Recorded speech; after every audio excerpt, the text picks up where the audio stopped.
Hey, this is Mr. Word. I'm going to work a couple of examples really quickly here for factoring quadratics or trinomials, which are three-term quadratics, where the lead coefficient is 1.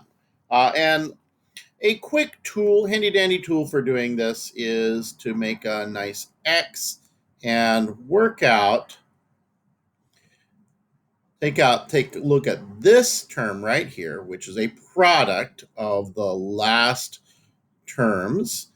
There's a 1 here, so there is a secret 1 in here, but we're not worrying about that right now. When we deal with stuff with a lead coefficient other than 1, we might deal with that. But for right now, we're dealing with just 7, and we need two factors of 7 that add up to 8. Okay, and two factors of 7 that add up to 8 are 1 and 7. And what we can do is we can just use this structure to build our factors. So it's going to be a b, in this case, instead of an x, b plus 1 times b plus 7. And these are the factors for b squared plus 8b plus 7. Now, sometimes, I'm going to do another example here, and actually, you should maybe pause the video and see if you can come up with this. You want two factors of 10 that add up to negative 11. Of course, 10 could be two positive factors or two negative factors. So you want two negative factors in this case. So pause the video and see if you can come up with this. I'm going to assume you pause the video, and I'll go ahead and work it out myself. So I need two factors that product of 10 and add up to this middle coefficient, negative 11.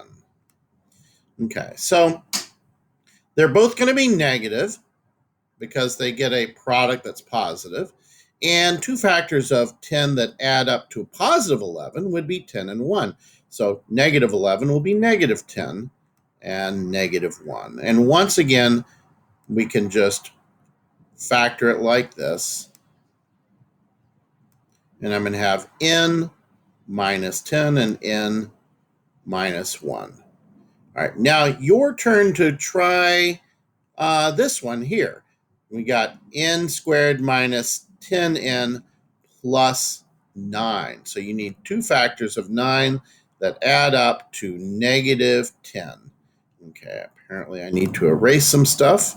Thought it would move with the screen. It usually does from these videos, but there we go. It's not doing it.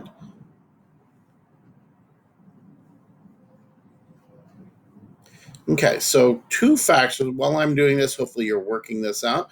And if you haven't yet, you should pause the video. But I'm going to go ahead and do it now because I assume you've paused the video. Once again, our factors of 9 are going to be negative. So 9, and we want negative 10. Our factors of 9, in this case, once again, are negative. And the two factors of 9 that add up to 10 would be 1 and 9. So there we go. It's n minus 9 and n minus 1. Okay, so far these have been pretty simple ones. Let's take a look at one that's maybe a little trickier. Let's look at this one here.